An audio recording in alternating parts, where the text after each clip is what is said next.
Bon, on va corriger l'exercice 202.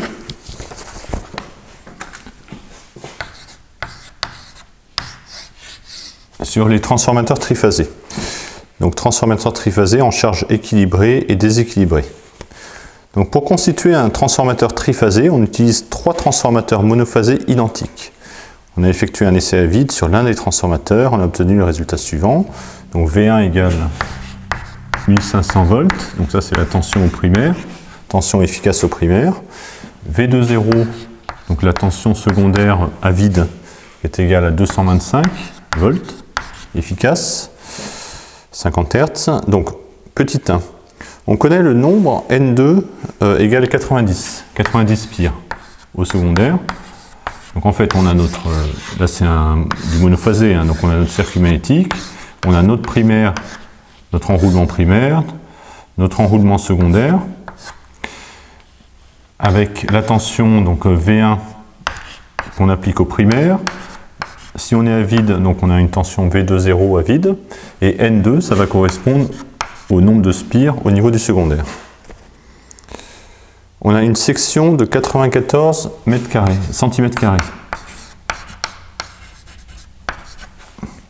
Donc ça, tout de suite, ça doit vous faire tilt.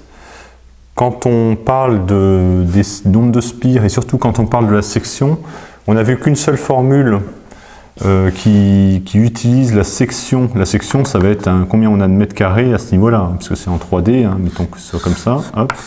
Donc la section, ça va correspondre à cette surface qu'on a ici. Donc, si on parle de la section, c'est forcément qu'il y a la loi de Bouchereau à utiliser, et comme on a N2, bah, ça va être la loi de Bouchereau au secondaire. Donc calculer le nombre de spires du bobinage primaire. Alors, pour calculer N1, là, on ne se sert pas de S, hein, on va se servir du rapport N2 sur N1. Et on sait qu'il est égal à V2,0 divisé par V1. Donc N1, ça va être, on peut dire, bon, ça fois ça égale ça fois ça. Donc N1 fois V2,0 égale N2 fois V1. Donc, vu que c'est N1 qu'on cherche, bah, on passe V2,0 de l'autre côté, ça fait N2 V1 sur V2,0. D'ailleurs, là, on a, en fait, ça fait aussi N2 divisé par petit m, hein, puisque le V2,0 sur V1, ça fait, c'est le rapport de transformation petit m.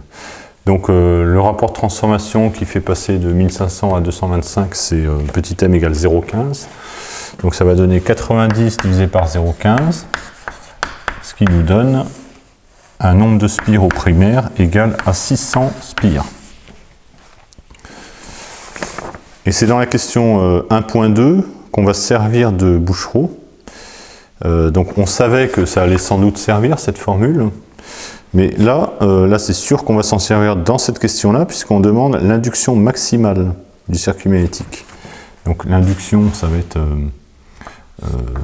l'induction, c'est le champ magnétique, hein, donc l'induction max. Eh bien, on connaît la formule de Bouchereau. Donc la tension...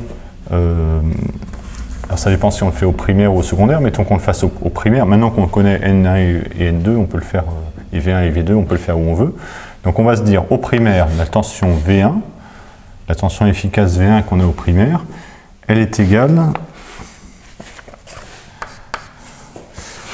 à 4,44 BNFS.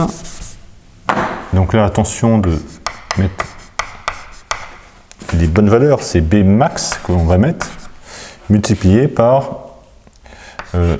N qui correspond au V qui est là, c'est-à-dire N1, dans ce cas-là, la fréquence électrique et la surface, la fameuse surface de la section du circuit magnétique.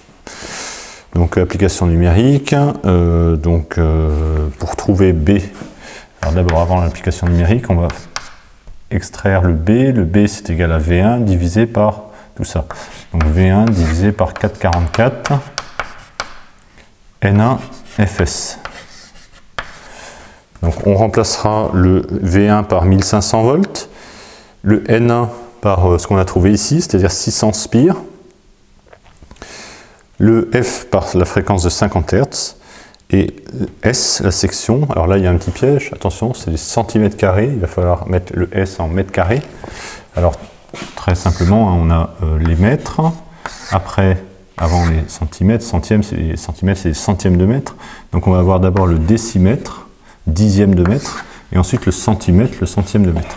Et comme ce sont des carrés, hein, parce que c'est des surfaces, on va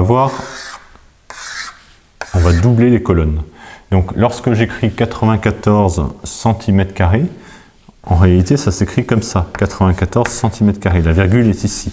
Et pour déplacer la virgule, pour la déplacer jusqu'au mètre carré, eh bien, je vais obtenir des zéros, donc 0,0094 que je vais mettre à ce niveau-là. Donc application numérique, on trouve 1,2 Tesla. Vous vous rappelez, le Tesla, ça correspond à ce que l'on a pour un aimant permanent ou pour un électroaimant. C'est l'ordre de grandeur. Et un autre ordre de grandeur à connaître, c'est le champ magnétique qu'on peut avoir au niveau de la surface terrestre, donc dû au pôle magnétique de la Terre. Là, c'est 60 micro-Tesla. Donc c'est beaucoup plus faible qu'un aimant ou qu'un électroaimant.